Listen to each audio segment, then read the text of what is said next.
All right. I dig deep in hobbies. So. Oh, all right. So you have to actually import your chalk from Japan? Is that right? If I do the math, I have a 10-year supply. A 10-year supply? Okay, yeah. I bought it up when the original manufacturer shut down, but now you can get it Yeah. apparently from Korea. Yeah, I definitely when there's something that I like and I know that I like, yeah, I'll buy just as many. I call it, like I have a pair of shoes, like whenever they go on sale, these running shoes, and I just call them the Yep. strategic shoe reserve. I just have like 5 pairs of shoes in boxes waiting. I pick them up at some sale and they just wait. And yeah, if that company Yeah. goes out of business, that is not my problem. Yeah. I'm safe. Running shoes, chalk. Yeah, exactly. Yeah. Yeah, yeah. I've got calligraphy pens. I've got like Yeah. 5 of them for my the Hansa characters. Yeah, yeah. It's pretty funny. Cool. How's everybody doing? Pretty good. Did we find out an answer on maybe someone in the chat can tell us when is the helicopter going to fly?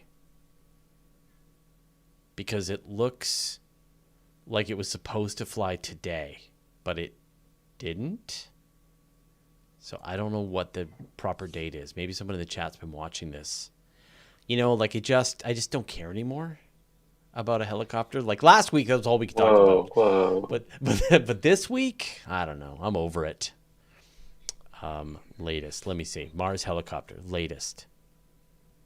You got to see when the little Martian's going to do this real quick, to get it up. It's like one of those little, what was it, fairy spinners? Okay, so we've got no set date now. So yeah, it's just we're just waiting. Yeah. All right. Never mind. Okay, I'm going to say hi to some people. I hope people have had a chance to say hello to me. Hello to Fifth Dimension, Six Bob Ohms, Beth Johnson, Bob Moeller, Christian Woodland, David Dunn, David Fairweather, Ian Farquharan, Jim Beardsley, Johnny J, Larry King, Luke Duke, Luke Wilhelm, Nancy Graziano, Nick Rose, Rich Wilson, Robert Shaw, Sargusi, this guy, and Zapfan. Hey, everybody, welcome. All right, we will get started in about another 2 minutes or so. Somebody has a mirrored camera. Is it me? It's me, right? I'm the one with the mirrored camera. All the do you guys see the everything backwards behind me? No, just the audience does. Yeah, that's okay. That's you're seeing my bad camera, and now I have a much better camera. But the co-hosts won't see the good camera, so they'll have to like watch the show afterwards and see how good my camera is. But they would never do that, or listen afterwards. Cool. All right. Well, I think we're good to go. I think everybody is clearly here. Corey S., Anika IR, Christian Woodland. I don't know if you said, I said your name. Hal McKinney. There we go. Yeah. No, John Musk. Hey, everybody. All right. Let's get started. Back to the speaker view.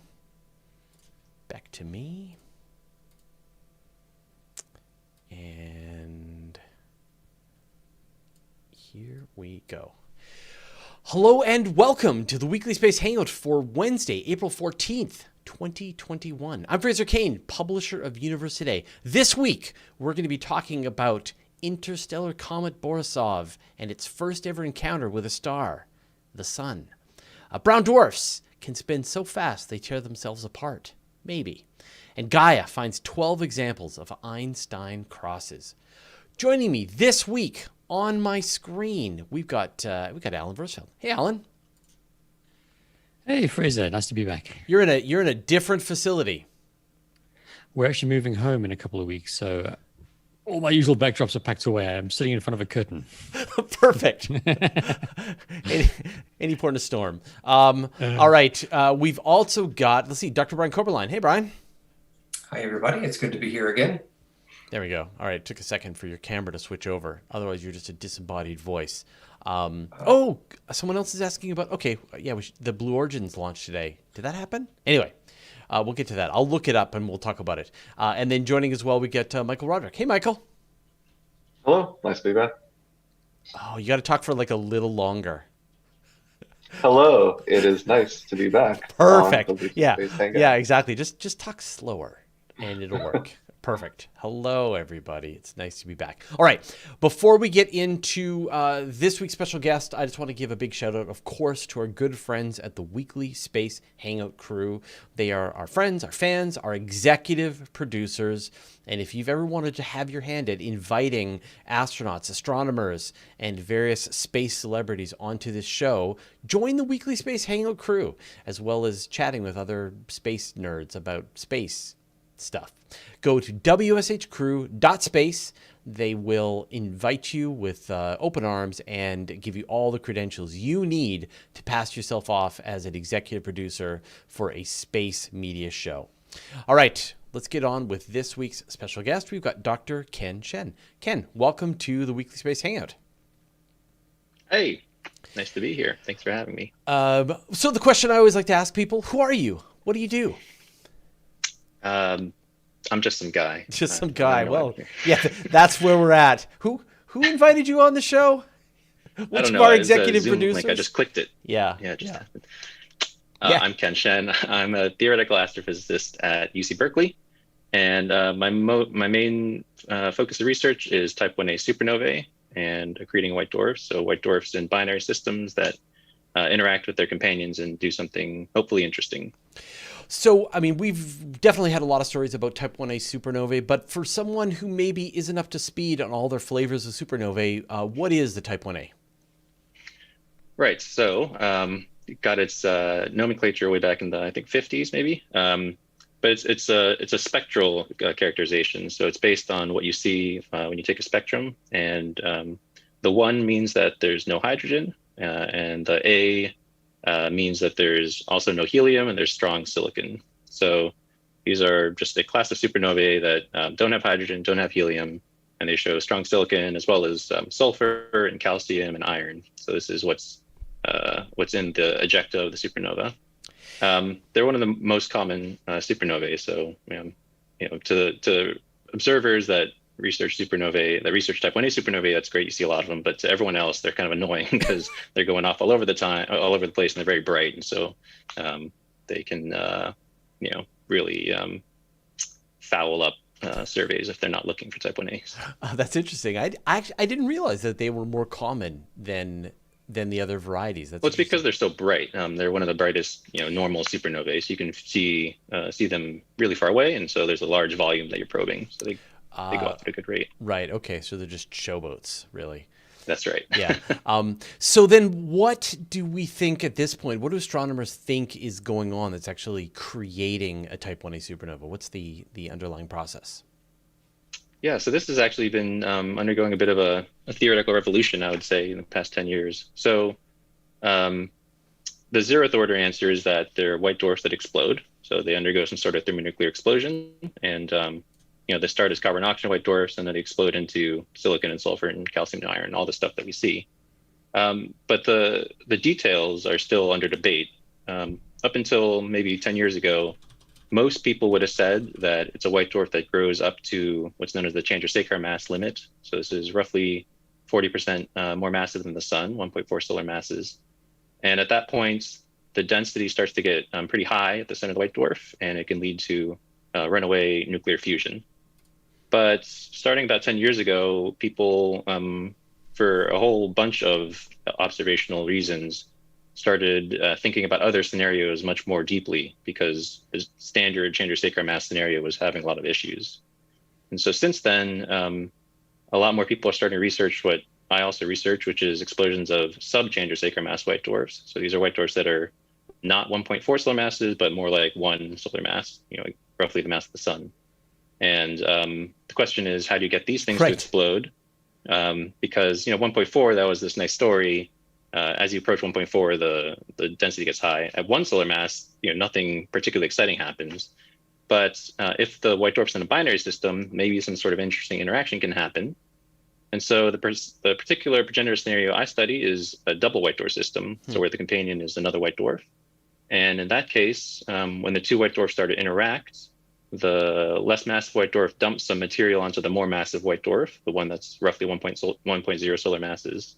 And that mass accretion can trigger what's known as a double detonation.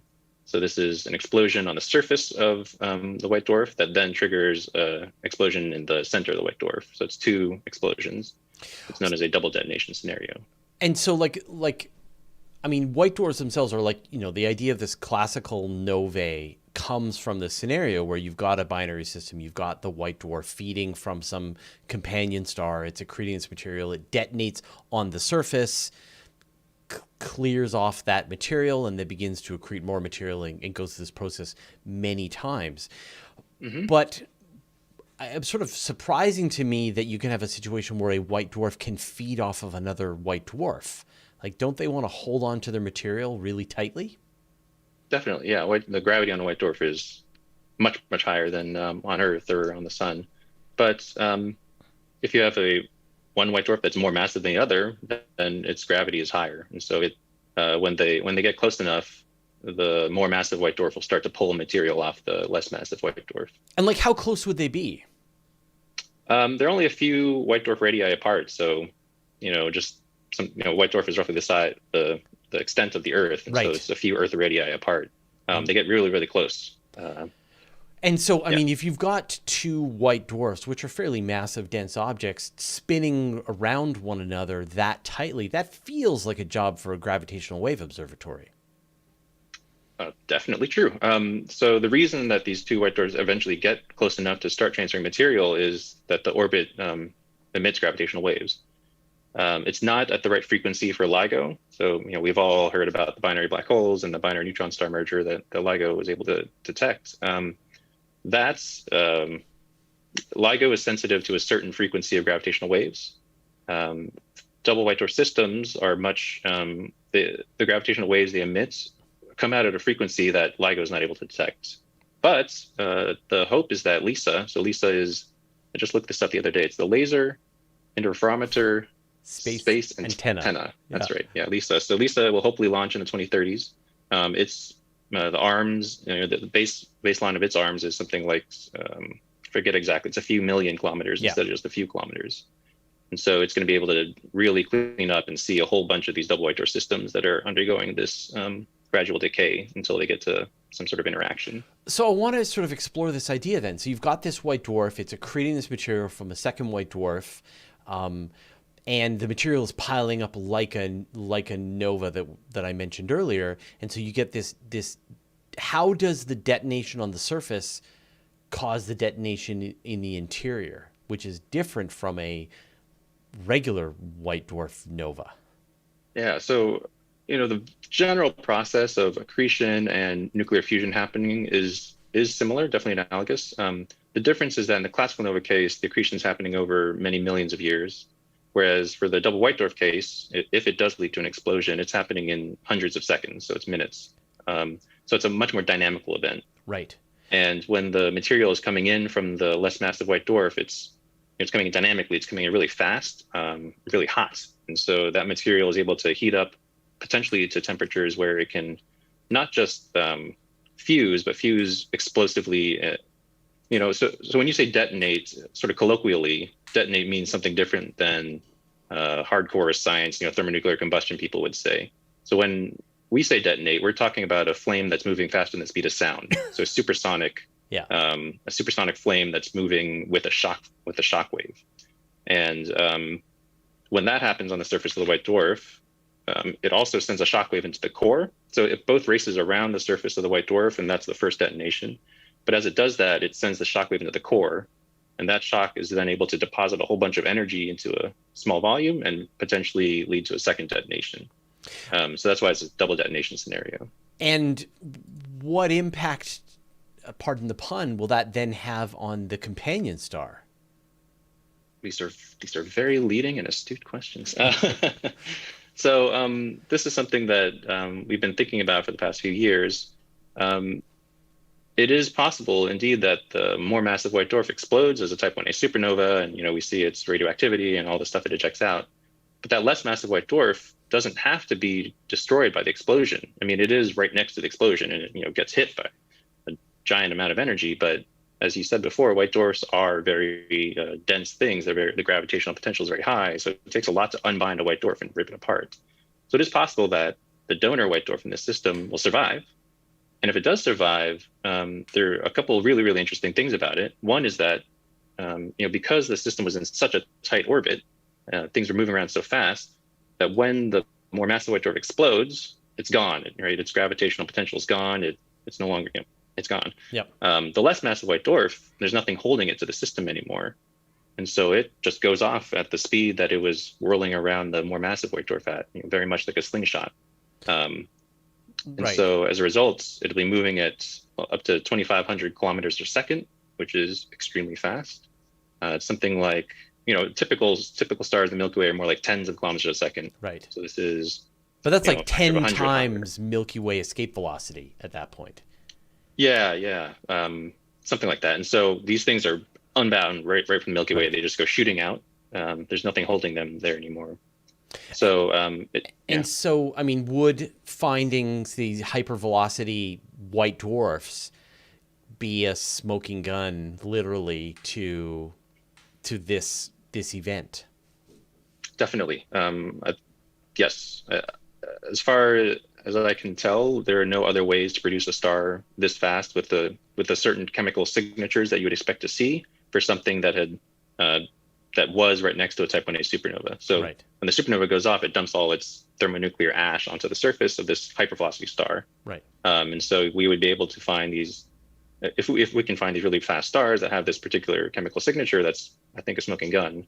That is indeed what we did. So I forget exactly who, but someone is going to be talking about Gaia later. In 2018, Gaia had a data release, and so we went to look for these extremely fast stars. And we were very lucky and found 3 stars that had all the signatures that we expect to see for this survivor from a Type 1a supernova. So that felt really good. As you said, it's really a smoking gun because there's essentially no other scenario you can envision to produce a star that's moving this fast that has these particular signatures on its surface. So since we found that, we think that this scenario that we envision, this double white dwarf, double detonation scenario, definitely happens. And so how much does it happen? Do you, what percentage of these Type 1a supernova that we see out there do you think are based on these double detonations, and how much are just that classical idea? Right. That's a question that definitely varies depending who you ask. You're asking me. I am asking and since you. I spend most of my research doing this, I think that probably, in my opinion, most, if not all, regular Type 1a supernovae come from this mechanism. Whereas if you were to ask some other people, they would say that, yes, you found a few, but that does not mean that all Type 1a supernovae come this way. And it is true. So we found 3. If all Type 1as do come from this scenario, there should be more like a few hundred of these hypervelocity stars that are within a few kiloparsecs of us. So a volume that we would have been able to see out to. We only saw 3, and so if you just naively do the 3 over a couple hundred, that's 1%. But there are a whole bunch of mitigating circumstances. Things like the fact that these might just be the youngest and brightest. These things should fade and get harder and harder to see. So they might be nearby and moving really, really fast, but we just can't see them, and we don't know how far away they are, and so we can't get their absolute velocities. And that's my thinking right now. That we've just seen the 3 brightest ones. But this sort of scenario that you're describing sounds like there would be some, like if it is happening a little more slowly than the thing just vaporizing. Like I know Type 1As, they just, they explode and the star is gone. There's nothing left behind. And I can see why that's a very compelling answer for why you might get a hypervelocity white dwarf. But would there be something in the signature of the explosion itself, sort of like the difference between short and long gamma ray bursts? Would you see something that looks a little funny compared to others? Yeah, so this was actually one of the main signatures is what happens when the ejecta hits the star. Like, what does that do to the ejecta? This was one of the main reasons why that Chandrasekhar mass scenario started to gain some doubters back in 2010. This is some work that was led by Dan Kaysen, who's at Berkeley.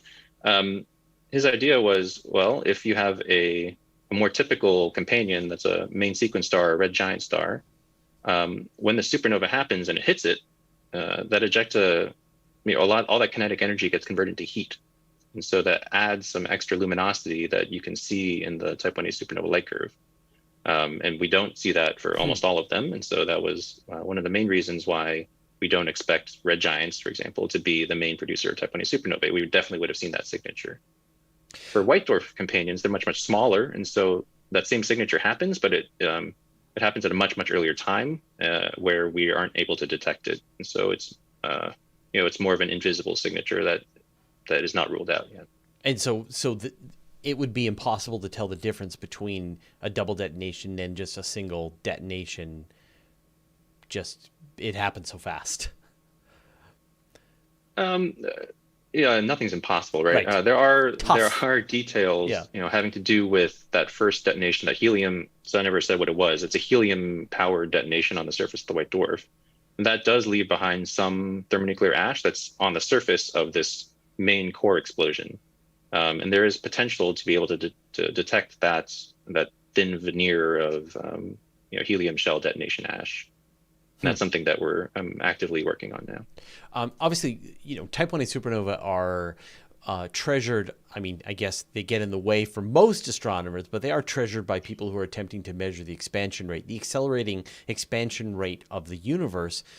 Does this scenario have any implications on our measurements for dark energy?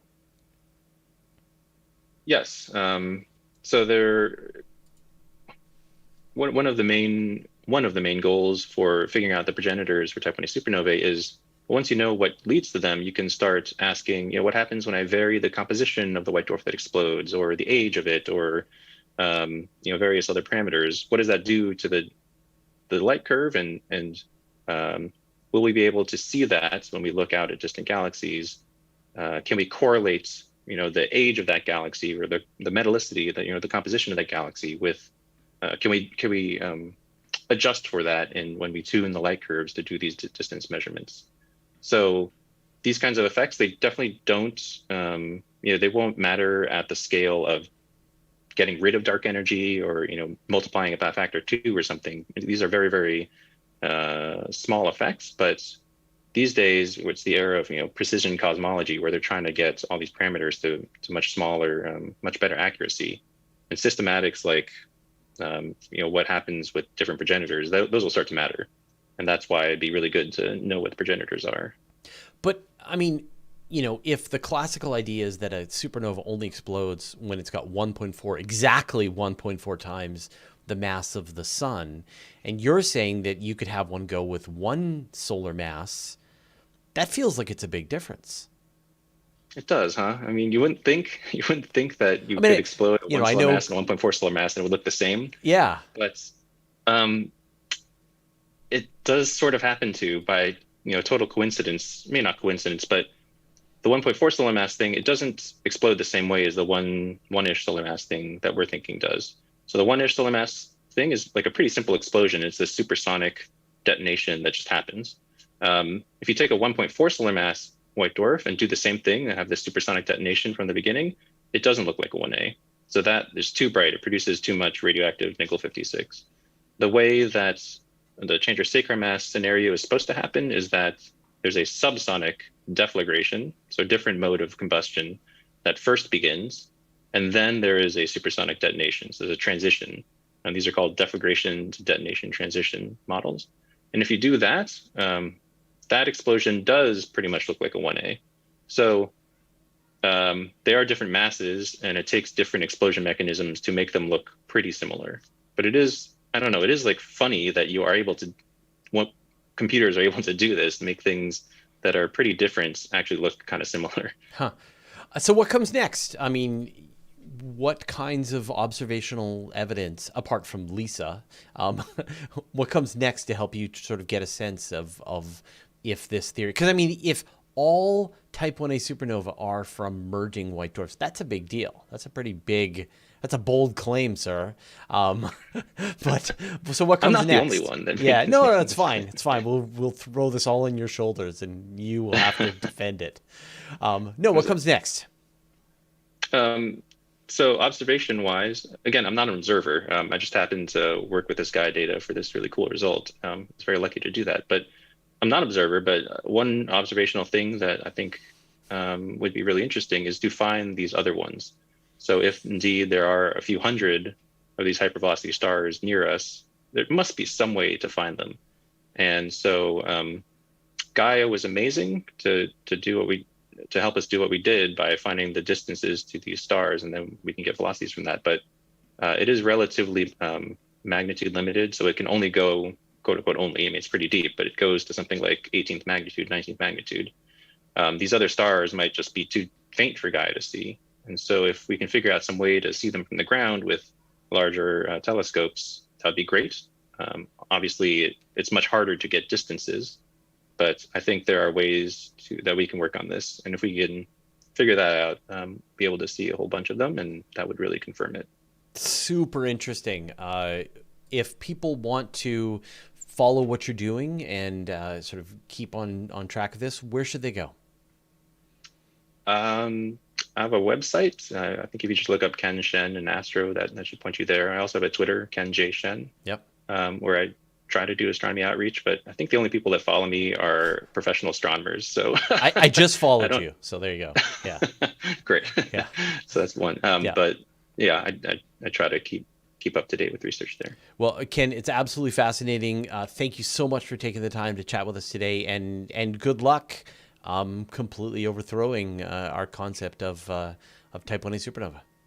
Yeah, I'll keep you posted. All right. Thanks Thank you for so having me. much. All right. Take care. All right. Okay. Well, Michael, you're on my screen. Tell us what you got.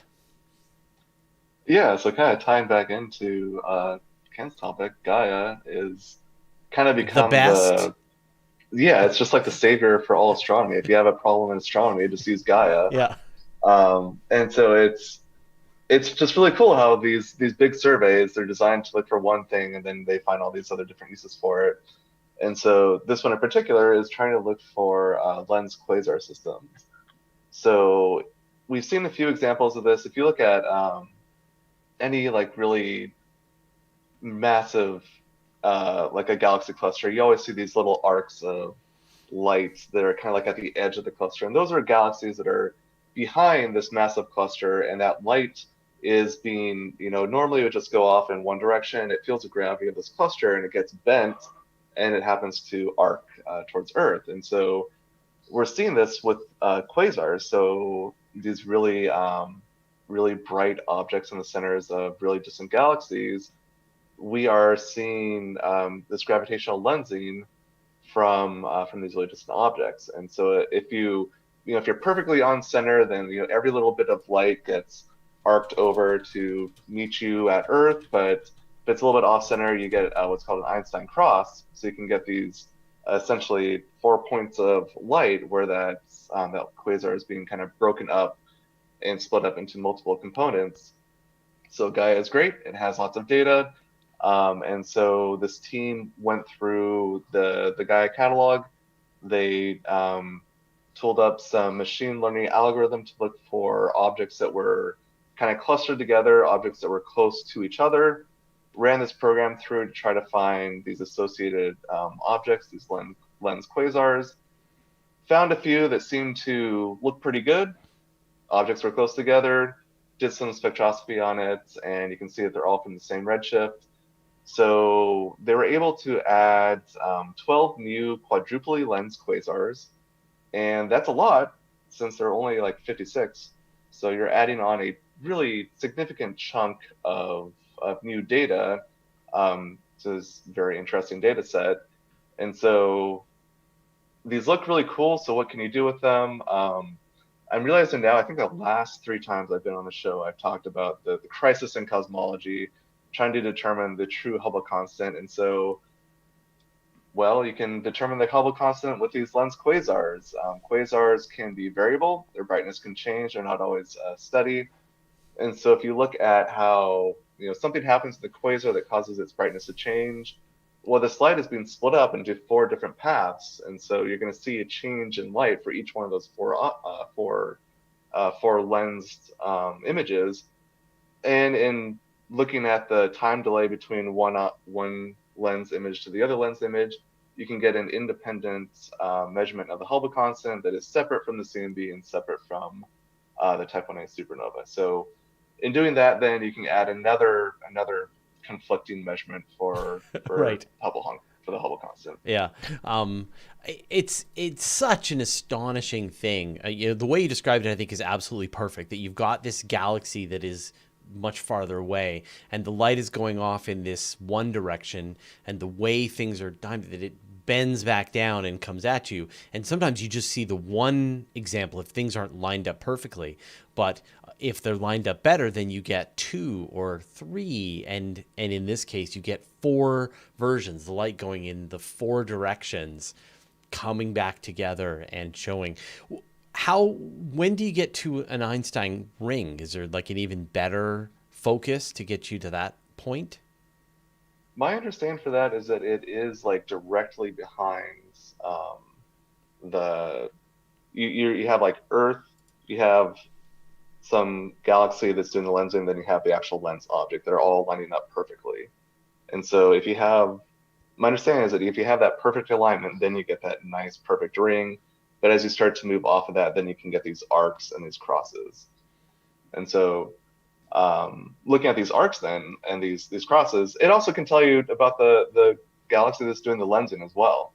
So that light is still passing through the system, and the strength of that lensing signal is going to depend on the mass that's in the galaxy, that's in that lensing galaxy. So dark matter makes up most of the mass of the galaxy. Well, you can see visually how much mass there is just from your Hubble image, and then you can figure out, okay, well, there's got to be this much dark matter then to create this lensed image. So a lot of cool things that you can do with these lens systems. We don't know what dark matter is, but we can use it as a telescope. Exactly. Yeah. Yeah. It's one of those things you hope that in 50 years we're going to look back and, oh yeah, of course that's what it was. Like how did they not know? How did they not know what it was? Yeah, but until then, astronomers can take advantage. I mean, it's interesting to sort of think about. Hubble has to find these specific examples, and I guess Gaia found them in its data as well. But they have to, if they want to be able to probe the most distant universe, they have to use these perfect alignments between galaxies to be able to just get. It's almost like you're looking at the whole universe, and every now and then you get to see these tiny little pinholes that show you this glimpse of a more distant universe. As you said, there's just shy of 50 of these little windows that let you see a little farther, or way farther. I mean, in this case, how far are the galaxies that you're seeing lensed? That's a good question. I Thank think you. They're at I think a redshift of 2, like redshift of 2. Some of these are redshift of 1. That's just not the super distant, but still pretty far. Well, but translate redshift to redshift 1. What does that mean? Like, how much after the Big Bang is a redshift of 1 or 2? Oh man, that's a Brian, do you know the question? The I don't know that. question? I'm going to pass that off. Off the top of my head, I don't. Oh my God! Do I have to look up a calculator here? All right. There is a redshift Google into this. Yeah, I know. Yeah. All right, hold on. I'll do it. While we move on to the next thing. But that's really cool. I love Gaia. Like, just like 2 stories today about how Gaia was used not for its intended purpose and just continued to do some incredible science for us. Yeah, and once LSST comes out, I'm sure we're going to have these stories like every week. It's going to produce so much data that we're not going to know what to do with it. Yeah. Awesome. Vera Rubin. Sorry. Is the survey, has that name changed? I always get those confused because I thought the telescope name changed, but then the survey name stayed the same. It's Rubin Observatory. It's the Vera Rubin Observatory. Telescope has a name. Whoever donated money, okay. But the observatory itself is Vera Rubin. Yeah. Yes. Okay. Sorry. So redshift 1 is 4.7 billion years after the Big Bang.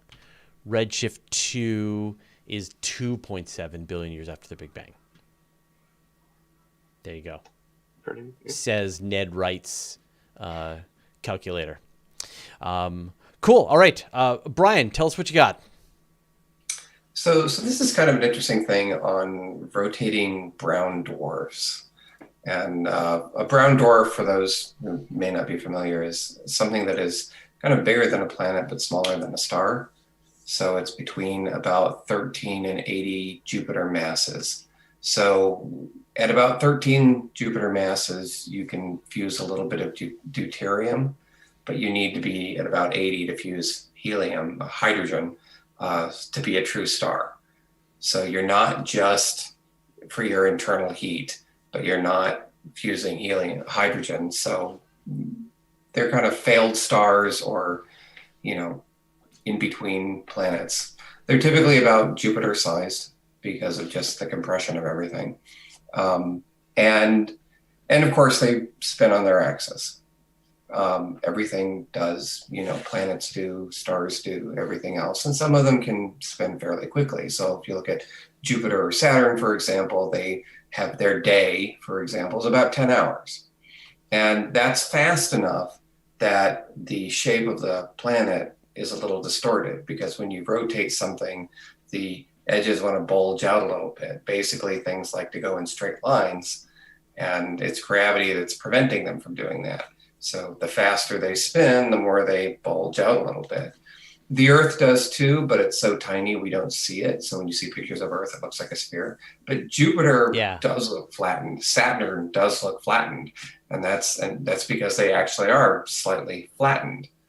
And so in this case, they were looking at brown dwarfs and measuring their spins. And it's kind of an interesting thing. They can do it because these brown dwarfs, particularly the really cool brown dwarfs, look very planet-like because they're not at high temperatures. They have a fairly cool upper layer of their atmosphere. And so they have cloud features.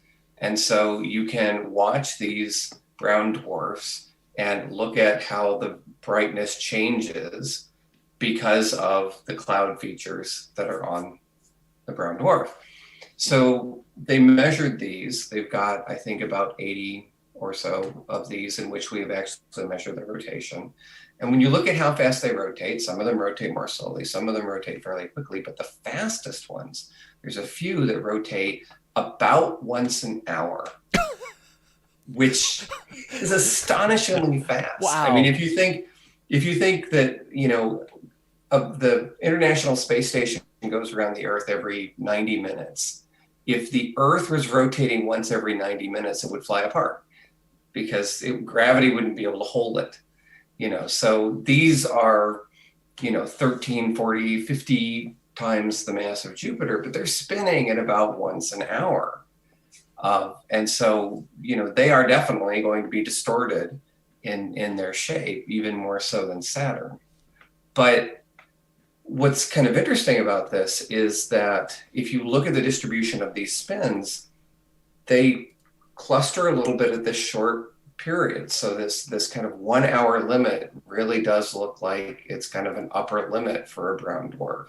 Right. And that says something kind of interesting, because unlike stars that are fusing hydrogen, as stars age, they fuse faster and faster and they get hotter. So they'll tend to expand. Brown dwarfs don't undergo fusion. And so as they age, they get cooler. And because they're mostly hydrogen and helium, as they get cooler, they compress more. Well, that is kind of like a figure skater pulling in his arms. As soon as you pull your arms in, then you're spinning faster.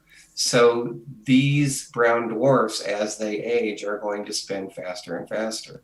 So the question is, could they fly apart? Could they spin so quickly that they'll actually start ripping themselves apart?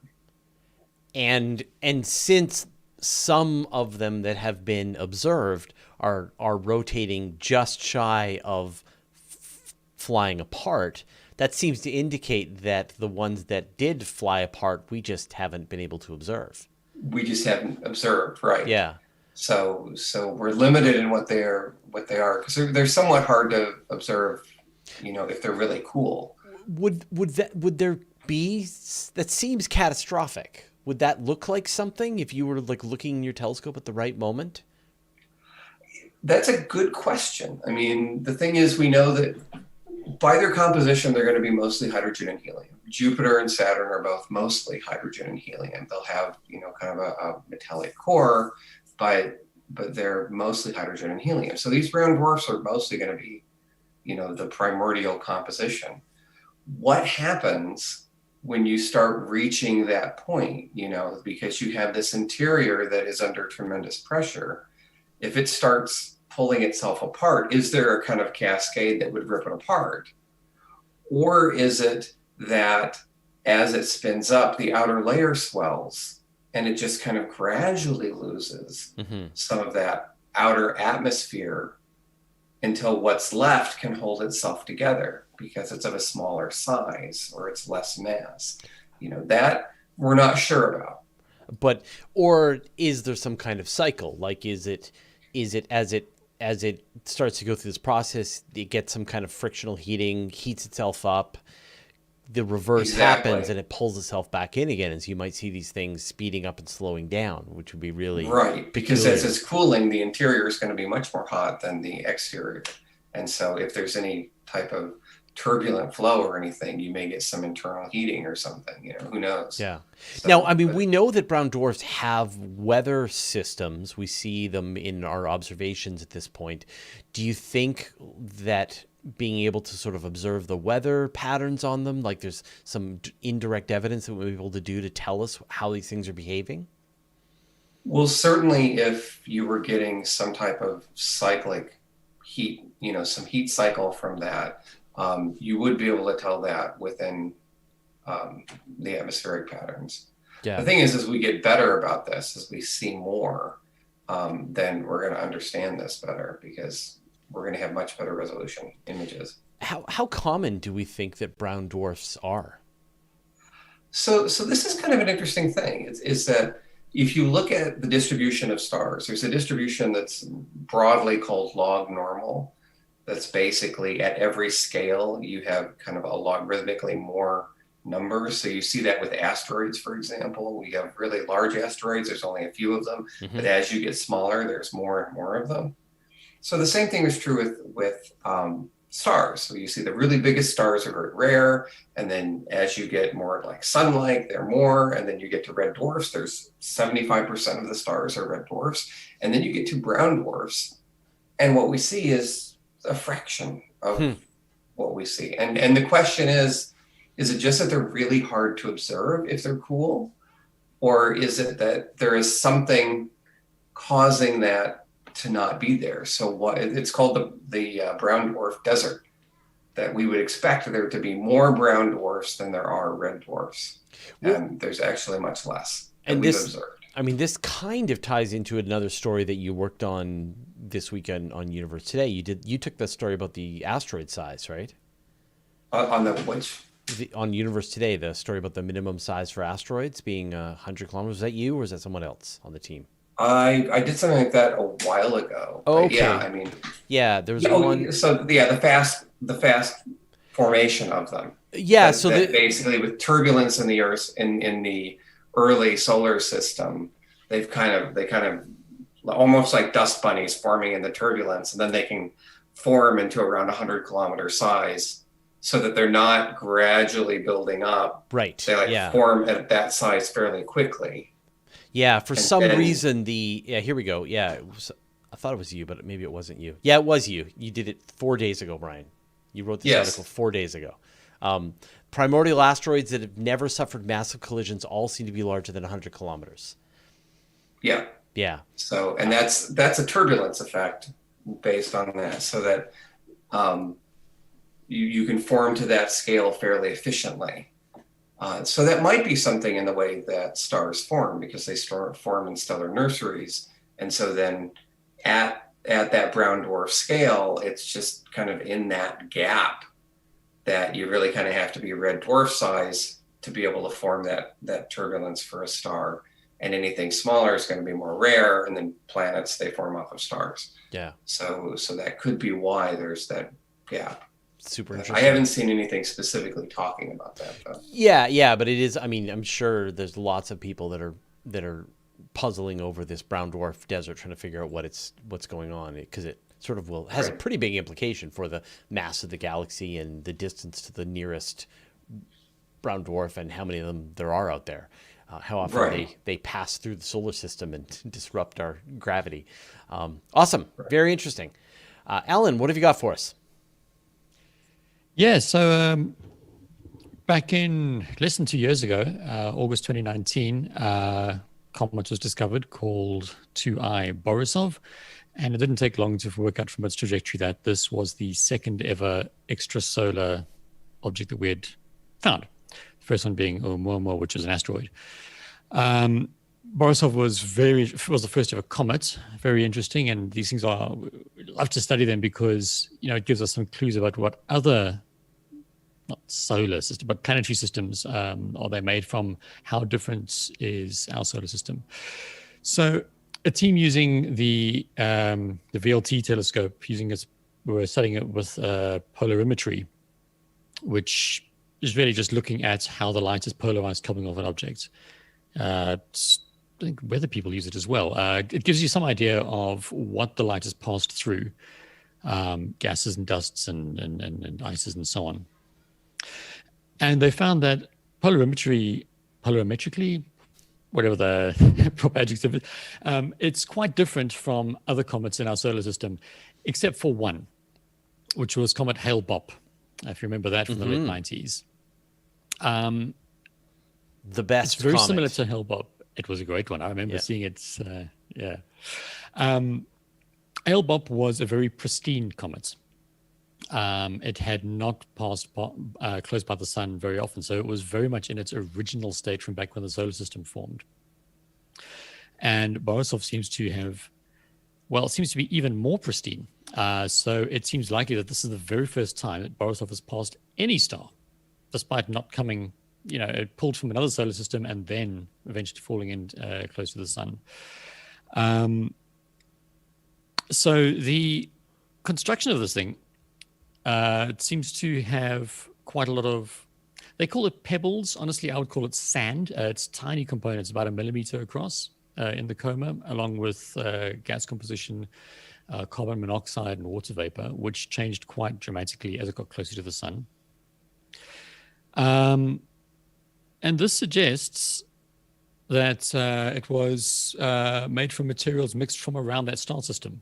So not all just at one distance, which suggests mixing, right? So like so we know in the solar system, the gas giants, Jupiter especially, move a lot of things around, so you get that mixing going on, and that suggests that wherever Borisov came from had a similar structure. I have belted through my notes very fast here, but I think So I guess it shouldn't be surprising, but So I'm just sort of like, obviously, we're all very familiar with Oumuamua as a something, asteroid, nitrogen iceberg, interstellar spacecraft, something that passed through. It's still a puzzling mystery. Borisov, on the other hand, looked like a comet, act like a comet, walked like a comet. It's a comet, but you can get a comet that has made some. You would imagine the conditions that would kick a comet out of a star system, it would fall into the inner solar system, undergo some kind of three-body interaction that would kick it out of the star system and out into the, to wander interstellar space. But the fact that it, from what astronomers can tell, it never had that opportunity to have that close flyby with the star, never interacted with a planet. It just somehow dropped away from its star system and made its way across interstellar space, which is kind of surprising for it to make that kind of a journey. Yeah, it raises the question is how many of these things are just floating in interstellar space that have been shed somehow. The fact that we've seen one means it happens, probably quite a lot, but it's the first one that we've identified, so maybe they're not that often. Yeah. I mean, you sort of imagine the mechanism. You imagine the mechanism like these comets, like these objects out in the Oort cloud are just barely held gravitationally to their star. It doesn't take much of a change in velocity for them to have an escape of velocity. And so you can imagine some kind of gravitational interaction at a larger scale with two stars passing one another and rustling each other's Oort clouds and having comets kicked out into interstellar space. You're talking about, there must be there was a recent estimate that said that there could be as many as probably 7 comets at any time, interstellar objects within 1 AU of the sun at all times. So right now there are 7 interstellar objects within 1 AU of the sun, which is kind of amazing. It's just a matter of us finding them and intercepting them. What I find interesting about this is that since it matches so closely what the local comets, it suggests that our solar system is not particularly unusual. When we look at extrasolar planets, we find that the solar systems tend to be laid out differently to what we're used to, with your hot Jupiters close in and then your cooler stuff further out, which is not what we have. But it seems, if this is an indication, that this is the initial conditions are maybe not that different. Yeah. Which I think it's a nice bit of extra information there as to what goes on and how these things are formed. Brian, if you could retrieve a sample from either Oumuamua or Borisov, you could only choose one. Which one would it be? Oumuamua. Yeah. Okay. Michael? It's more unusual. Yeah. So I can imagine Yeah. I can imagine typical scenarios where you get a comet-like interstellar object. It'd finally stop everyone from saying that it's some alien spaceship too, if you can actually get a sample. Yeah, basically. You also just know less about it. It's not emitting gas and dust out that we can study. It's just a thing, a lump, Right. Yeah. A rendezvous with Rama.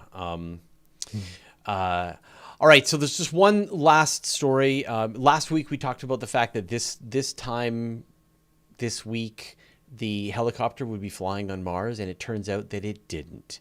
That there's been a delay. They're having a problem with the software, and so I think they had to upgrade a patch. They literally had to put a new patch on the software on the helicopter, and so we're still waiting for the actual flight time. I'm sure it's going to be soon, maybe.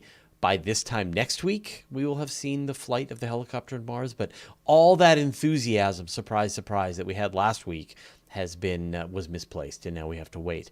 But the thing that is pretty cool today was Blue Origin did another safe, boring, non-exploding flight of their New Shepard rocket. They took off from their facility in West Texas, flew to the edge of space, and then came back down and did a nice, safe hover as they were a few meters above the landing pad, sort of showboated for a little bit, and then landed gently on the landing pad.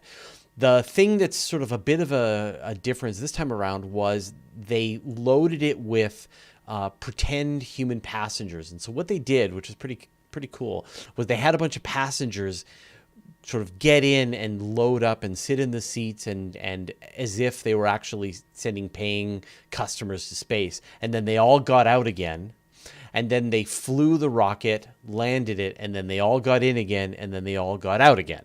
And just to sort of run through the whole process. So like at this point, I think we're very close to Blue Origin's New Shepard starting to carry paying tourists to the edge of space and back down again in a non-explosive way. And it will be interesting to see.